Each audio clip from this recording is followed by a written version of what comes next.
No heroics into Sandoval, please. Cheers, Jeff. Hey guys, it's James here. Welcome back to another F1 2020 My Team Career Mode video. We are here for episode number 17 at the Russian Grand Prix. If you did miss the last episode in Singapore, be sure to go check that one out. It was a rainy race in Marina Bay. I think that sets the scene perfectly for what happened in that race, so I don't spoil it too much, but it was an unbelievable Grand Prix. But we're here in Sochi for the Russian Grand Prix. It's one of my favourite circuits to drive on this game. Obviously in real life not one of the most exciting, but it is really good fun to drive on the game. It is nice and smooth because the roads around the Sochi Olympic Park are nice and smooth. And also, if you are new around here, make sure to subscribe to the channel. We're trying to hit 100 subscribers by April, so any support from you guys would be massively appreciated. As we can see, just changing the engines for practice, obviously, so we don't wear out the main ones, but we're going to advance time to the Russian Grand Prix. Our new parts have been completed without issue. They'll be on the car ready for the next race weekend. So as we can see, the powertrain upgrade, which I talked about in the Singapore episode, has finally arrived, which is really good. And we're looking to do another upgrade soon when we have the resource points. That chassis upgrade looks very, very nice. A major chassis upgrade to take our chassis above Alpha Tauri's. But we're going to go now to the Russian Grand Prix at the Sochi Autodrome. And you join us in practice. I never normally show you the practice because there's nothing really to show you, but we've got a message from Carl talking about an update to next year's regulations, and the durability side of the car is going to be totally changing. So next episode we're going to have confirmation of that, but that means that we will have to save all of the durability components, otherwise they'll be useless and we'll have to start totally from scratch next season, which is absolutely not what we want to do at all, but that would be horrendous. But we're now going to go to qualifying for the Russian Grand Prix.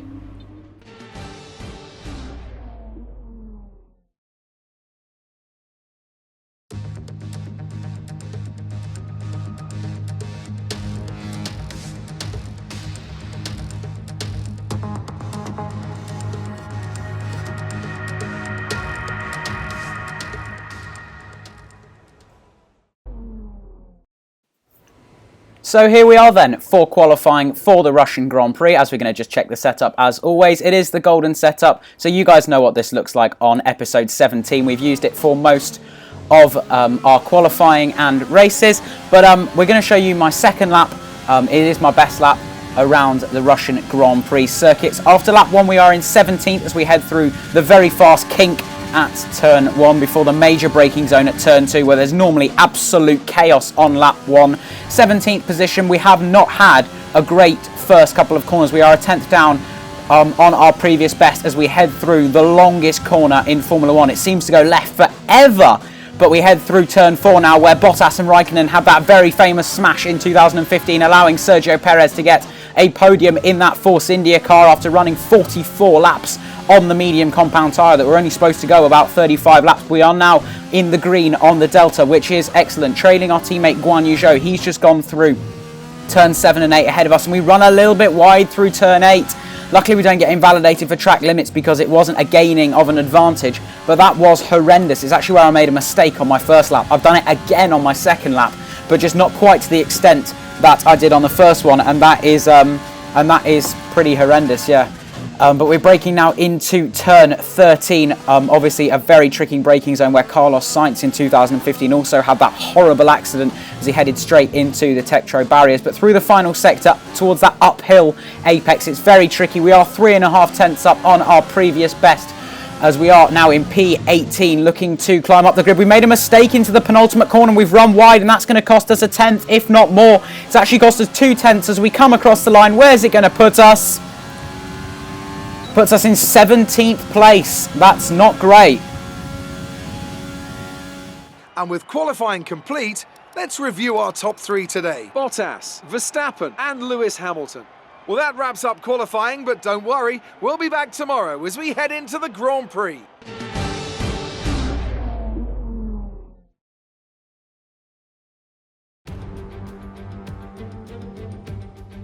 Welcome along then to Sochi and the Russian Grand Prix, one of 8 cities in the world to play host to both the Olympics and a Formula 1 race.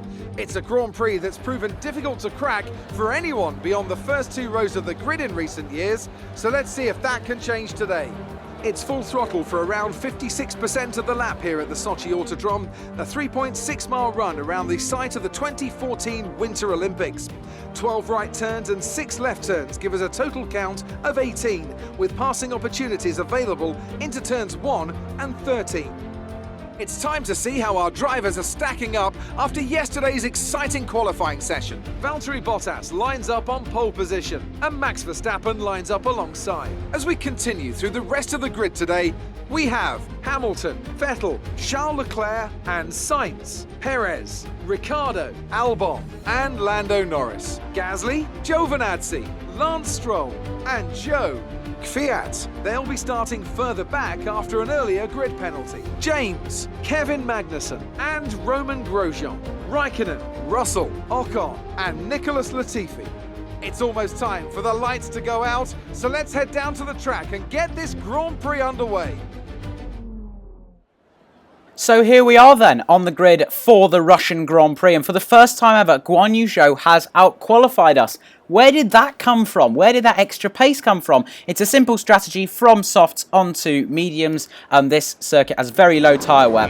But we're going to go to 5 red lights for the start of the Grand Prix here in Russia, and it is lights out and away we go off the line. We get a better start than the homeboy Daniel Kvyat straight away. Guan Yu Zhou with a decent start as he goes side by side with Lance Stroll through turn 1. We have to back out a little bit in order not to smack into the back of our teammate, and we have lost that position to Daniel Kvyat that we gained on the start of lap 1. But down the inside into turn 2 we go on the Russian driver at his home event, and we have gained 1 position at turn 2. Everyone has seemed to got through there very cleanly as we head round through turn 3, the longest corner seemingly in Formula 1, down towards turn 4, and we do stay in 15th place. Guan Yu Zhou unable to get past Antonio Giovinazzi, so he has remained in his starting position as we head through turn 5. We're in a long train that starts with Alexander Albon almost, as everyone has concertinaed together on lap 1.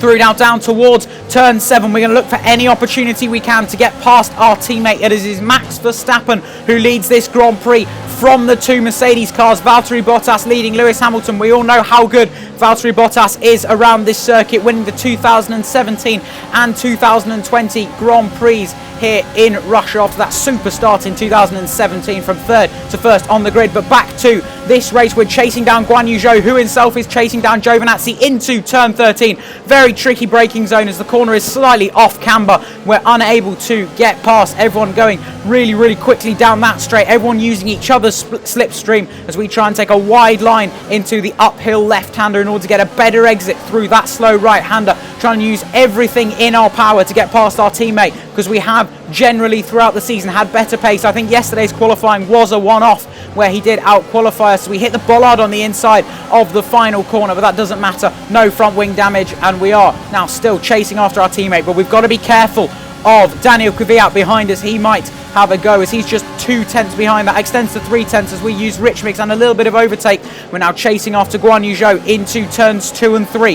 Here we're going to use all of the slipstream that we possibly can. This is where Raikkonen and Bottas had that meteoric crash in 2015 on the penultimate lap, and down the inside of Guan Yu Zhou we go. We make a little bit of contact with our teammate, but we are up into 14th place. Where Guan Yu Zhou started, we have usurped that position and we have gained 2 places from our starting position. And down the inside of Giovinazzi we go. That was a really audacious lunge from a long way back, and we went down the inside of the Alfa Romeo car, and we cut now to the end of lap 4. It's taken us a little while to catch up to the back of Lance Stroll. Guan Yu Zhou in 15th place as Valtteri Bottas has subsequently taken the lead of this Grand Prix. We are sitting in 13th place as we now cut onto lap 6, chasing down Lance Stroll. Just 3 tenths between us. We pull to the right hand side, and down the inside of Lance Stroll we go. Almost a carbon copy of what we did to Antonio Giovinazzi, and we are up into 12th place, now chasing after Lando Norris into turn 13. We almost hit the back of him, but that allows us to swoop round the outside, and then into turn 14 we hit him tyre on tyre contact. That's put us into almost a half spin, and now Lance Stroll might fancy his chances to pick up the pieces as we're going side by side through the final sector. We take the racing line through the 3rd last corner, and we are literally going side by side into the penultimate corner as well. There's 3 consecutive right-handers. Who's going to back out first? Stroll is still there on the inside. We give him the space, and we have kept that position.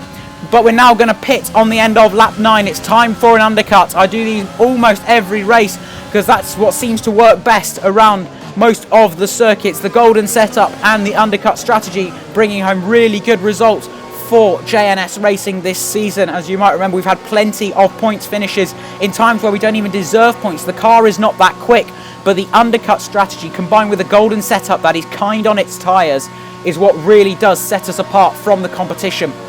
And it is really, really useful. So no one else will be pitting for the next lap or two. So we're going to use these medium compound tyres to our advantage. 2.4 second stop, so excellent work from the pit crew as we now head out of the pit lane. It's a very long pit lane in Russia. You're only allowed to go, I think, 30 miles an hour compared to 50 at most circuits. But now we cut onto the end of our outlap.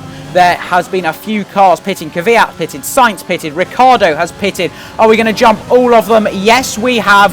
The undercut strategy has worked brilliantly. We've used all of the tyre advantage to jump both Ricciardo and Sainz and stay ahead of Kvyat. And now at the end of lap 11, one lap later, most people are making their pit stops. And look at the amount of cars we're just going past on the mini-map. We're going past a Red Bull of Alexander Albon, and we're going to be slotting in right behind the Ferrari of Charles Leclerc. That's how brilliant this undercut strategy has worked.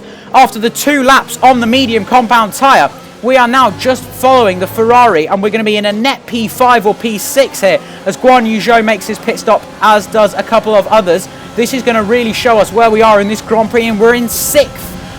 Other cars will have fresher tyres, so Alexander Albon will have a good opportunity to get past us. And as we say that, we cut on to lap 13. Alexander Albon in the slipstream. We're very marginal on fuel. We're going to have to do some fuel saving at some point. There goes Alexander Albon into turn 13. We can't really fight that too much. He's in a Red Bull car on slightly fresher tyres, and there is really no way that we can keep that position. And we cut on to the very next lap. The AlphaTauri of Pierre Gasly is right in our slipstream as well. He's going to use DRS on a very similar way that Alexander Albon got past on the previous lap. There goes Pierre Gasly, and we drop now down to 8th place. We've got the 2 McLarens hunting us down. As we say that, on the very next lap, here comes Lando Norris. He's just 2.5 tenths down. We're using all the fuel we can, but we're going to have to do some fuel saving at some point. There goes Lando Norris. But down the inside we go. We try and come back at him. We keep all 4 wheels on the circuit, and we have kept 8th place. Some very resolute defending there as we cut now onto lap 19. Lando Norris hasn't really had another opportunity to get past, but he does get a good exit as we've been doing a lot of fuel saving now. We have done a lot to be able to use some fuel to fight Lando Norris. As here he comes down towards turn 13. Are we going to try and go back up the inside? No, we can't. But then we cut onto the home straight on the very next lap in his slipstream using Rich Mix, DRS and overtake towards turn 2. We go for it down the inside from a long way back, and he turns in on us. Lando Norris has broken his front wing as he's turned in on us, as he did not see that we were steaming down the inside into turn 2, and that means that Lando Norris has had to pit as we cut onto lap 24. Here comes Carlos Sainz. He's made up the deficit with Sergio Perez right behind him, as well as the 2 Renault cars. Remember, Esteban Ocon started on the back row of the grid due to his penalty, so he's had an excellent recovery drive, but we fend off that attack from Sainz, and that was the only opportunity Sainz had to get past us. With just 3 corners to go, we run a little bit wide. Perez has got past Sainz, but we're going to hold on to 8th place. The engine is very worn, but that doesn't matter because with just 1 corner to go, we're going to come across the line and finish the Russian Grand Prix in 8th place.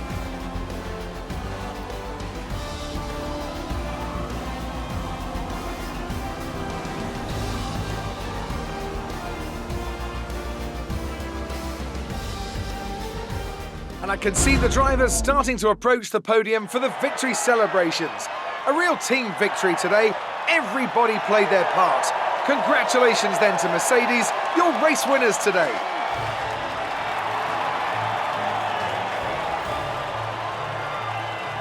And now let's take a look at the drivers' standings. More points for Valtteri Bottas, further solidifying his lead at the top of the table. Let's focus on the driver of the day, Anthony Davidson. Who do you pick? That's got to be the Flying Finn. Wait, how many Flying Fins have we had now? Anyway, I'm talking about Bottas this time. Just great raw speed and a good job in traffic as well. It's time to see how things are shaping up in the Constructors' Championship. Mercedes continue to extend their lead. And with that, we wrap up another weekend of motorsport. But with more races lined up, be sure to join us when we come back with more Formula One. So that was the Russian Grand Prix. It was a pretty exciting race. We did well to come home in 8th place. I thought that the strategy worked really well. Undercuts seemed to be the way to go. And I also was quite impressed with Guan Yu Zhou's qualifying pace. Obviously, very disappointing race pace to finish that low down in the field after such a good qualifying from him. I thought that'd be a change of form for him, but apparently not. But if you did enjoy this episode, make sure to like the video, subscribe if you are new around here and you want to see twice weekly Formula One content, and I will catch you at the Japanese Grand Prix next up in Suzuka. Later, guys.